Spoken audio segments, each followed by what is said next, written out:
அனைவருக்கும் வணக்கம். சுப்ப மாரிமுத்து திருப்பூர்லேருந்து இந்த பதிவு உங்களுக்காக.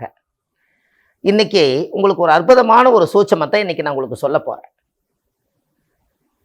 இன்னைக்கு என்ன அப்படின்னு கேட்டீங்கன்னா, உங்களுடைய ஜாதகத்தில் புதனும் சனியும் சேர்ந்திருந்தால் அந்த ஜாதகருக்கு என்ன பரிகாரம்னு இந்த பதிவில் நீங்கள் பார்க்கலாம். புதனும் சனியும் இது சேர்ந்திருந்தால் 100% இது வேலை செய்யும். புதனும் சனி ஒருவருக்கு ஒருவர் பார்த்துக்கிட்டால் 50% வேலை செய்யும். பெரும்பாலும் பாருங்க, புதன் என்பது அறிவு, கல்வி, ஞானம், வித்தை எல்லாமே. சனி என்பது தாமதமான கிரகம். நம்மளோட அறிவை பூராமே அது வந்து தடுத்துருமா. அப்போ அதில் நிறைய பாவ கிரகங்கள் இருந்து புதன் சேர்க்கப்பட்டால் அவங்களுக்கு கடுமையான மன உளைச்சல் நெருக்கடியிலே வாழ்வாங்களாம். நிறைய முன்ஜென்மத்தில் ஏதாவது புதன் திசையில் சனி புத்தியோ சனி திசையில் புதன் புத்தியிலையோ இவங்க ஏதாவது முன்ஜென்மத்தில் பாவங்கள் பண்ணியிருந்தாங்கன்னா இந்த ஜென்மத்தில் அவங்களுக்கு மனநல பாதிப்பு வருமா. அப்போது மனநல பாதிப்பு வருதுன்னு சொல்லும்போது அது ரொம்ப கொஞ்சம் கஷ்டமாக தானே இருக்குது. உங்கள் வாழ்க்கையில் நீங்கள் தெரிஞ்சுக்க வேண்டியது இருக்குல்லவா, மனநல சரியில்லை அப்படின்னு சொன்னால் அப்போ எல்லாத்துக்கும் இந்த பிரச்சனைகள் இருக்கும். ஆனால் நாம் இது சரியான பாதையில் கொண்டு போகணும் அல்லவா. அப்போது ஒரு சில ஜாதகத்தில் பார்த்தீங்கன்னா இந்த புதன் சனி இருக்கிறவங்களுக்கு மன உளைச்சல் நெருக்கடியாகி டென்ஷன்லேயே குழப்பத்திலேயே ஏதாவது இருந்தாங்கன்னா, இல்லை புத்தி சுவாகங்கள் இல்லாமல் இருக்கக்கூடியவங்க யாராவது இருந்தால் பாவர்களால் பார்க்கப்பட்டு இதன் மூலிமா ரொம்ப மன அழுத்தத்தோடு அவங்க இருந்தாங்கன்னா அவங்க வாழ்க்கையில் ஒரு மிக சிறப்பான முறையில் நலமாக இருக்கிறதுக்கு உங்களுடைய வாழ்க்கைக்கு தேவையான இந்த பரிகாரத்தை ஒன்று சொல்கிறேன். பனை மரம். இந்த பனை மரத்தை பார்த்தீங்கன்னா சனி என்பது கருநீலம். இந்த மரத்தில் பாருங்க அதே கருநீலம் இருக்கும், சாம்பல் கலரில் இருக்கும், பார்த்துருக்கீங்களா? அதுக்கு மேலே பார்த்தீங்கன்னா பச்சை ஓலையா முடி வந்து அப்படியே ஓலை வந்து தலையை விரிச்ச மாதிரி இருக்கும். அப்போது இந்த புதனும் சனி சேர்க்கை இருக்கிறவங்களுக்கு புதன் என்பது பச்சை, அதில் மரத்தில் இருக்கிற ஓலை வந்து விரிஞ்சு இருக்கும். அப்போது அதே போல தான் மனநல பாதிக்கப்பட்டவருக்கும் தலையை அவர் சீவவே மாட்டார். அப்போது இந்த புதனும் சனியும் சேர்ந்துக்கிறவங்களுக்கு கண்ணாடி பார்த்து தலை சீவாமல் இருந்தீங்கன்னா மனநல சரியாயிரும். ஏன்னா அந்த மரத்தில் இருக்கக்கூடிய அந்த ஓலை பாருங்க தலை விரிச்ச மாதிரி தான் இருக்குது. அப்போ புதனும் சனி சேர்க்கை இருக்கிறவங்க தலையை வந்து ஒரு ஓர்சில் இல்லாமல் இருந்தால் அவங்களுக்கு எல்லா பிரச்சனையும் தீருமா. அப்போ கண்ணாடி பார்க்காம இருப்பது நல்லது, கண்ணாடி பார்த்து தலை சீவாமல் இருப்பது நல்லது. புதனும் சனி சேர்ந்திருக்கிறதுனால பனை மரத்தை சுட்டி காட்டுது. அதனால் ஒரு மங்களகரமாக, குரு என்பது மூளை, அதனால் ஒரு மஞ்சள் துணி எடுத்து கொண்டு போய் பனை மரத்துக்கு கட்டி விட்டு உங்களுக்கு ஒரு 3 தடவை அந்த பனை மரத்தை நீங்கள் சுற்றிட்டு வாங்க. அன்னையிலிருந்து நீங்கள் டாக்டர்கிட்ட போனாலும் சரி, இல்லை உங்களுடைய வாழ்க்கையில் நீங்கள் யாருக்கிட்ட போய் வைத்தியம் பார்த்தாலும் சரி, அதுக்கப்புறம் உங்களுடைய மனநல சரியாகிறதுக்கு உண்டான காலம் பிறந்துடும். இது எல்லாமே அந்த காலத்தில் எப்படியெல்லாம் ஒரு யோகத்தை கண்டுபிடிச்சிக்கிறாங்கன்னு பாருங்கள். எனக்கு கிடைத்த குருநாதர் சொல்லி கொடுத்த இந்த அற்புதமான பரிகாரம் இது அவருக்கே சமர்ப்பணம்.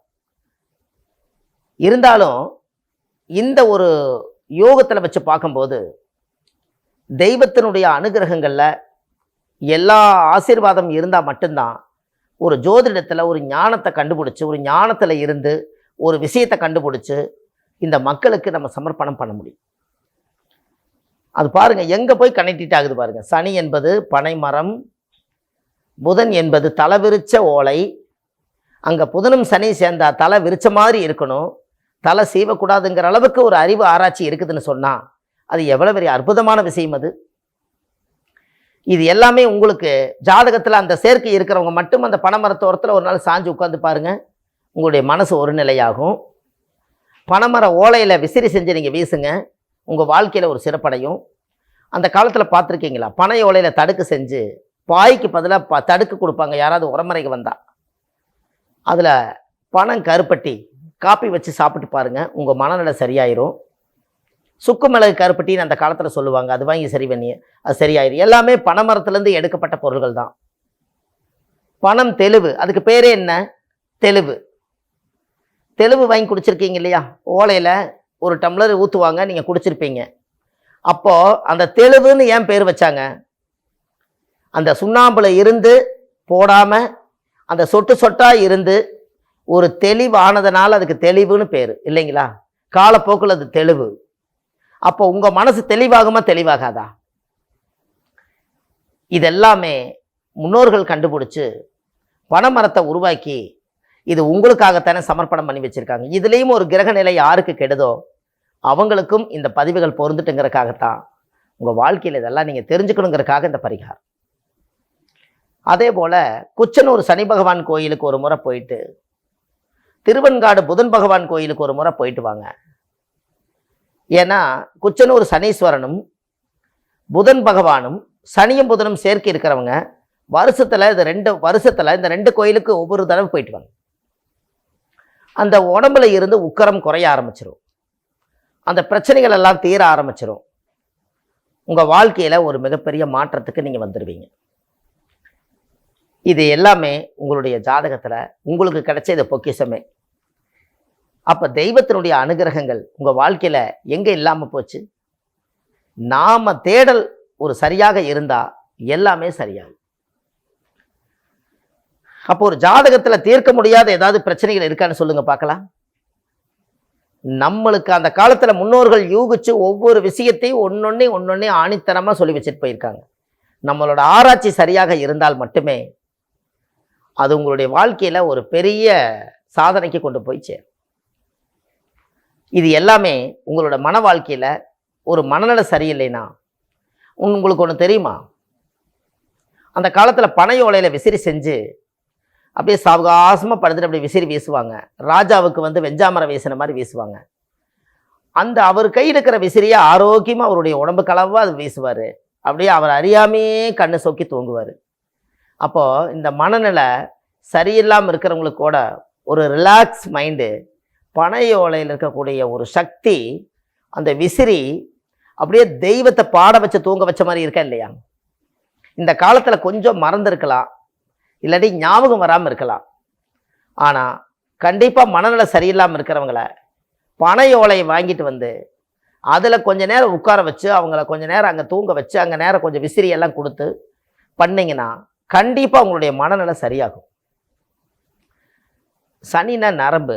பனை ஓலையில் பாருங்கள், ரெட்டை ஓலைக்கு ஒரு நரம்பு தான் இருக்கும், அந்த ஈக்கி இருக்கும். அந்த ஈக்கி பார்த்தீங்கன்னா அதுதான் பிடிச்சிருக்கும், அதனால தான் அது குருத்து மாதிரி இருக்கும். அப்போது அதுலேயே நரம்பு இருக்கா?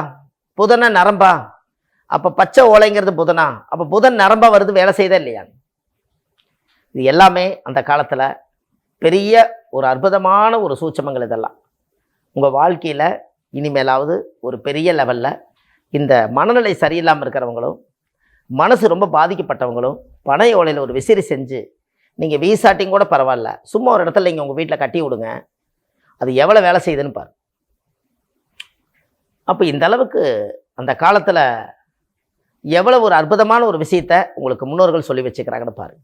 அதனால் இந்த புதன் சனி சேர்க்கை இருக்கிறவங்க இந்த ஆலயத்துக்கு போயிட்டு இந்த பரிகாரத்தை நீங்கள் செய்துட்டு வாங்க.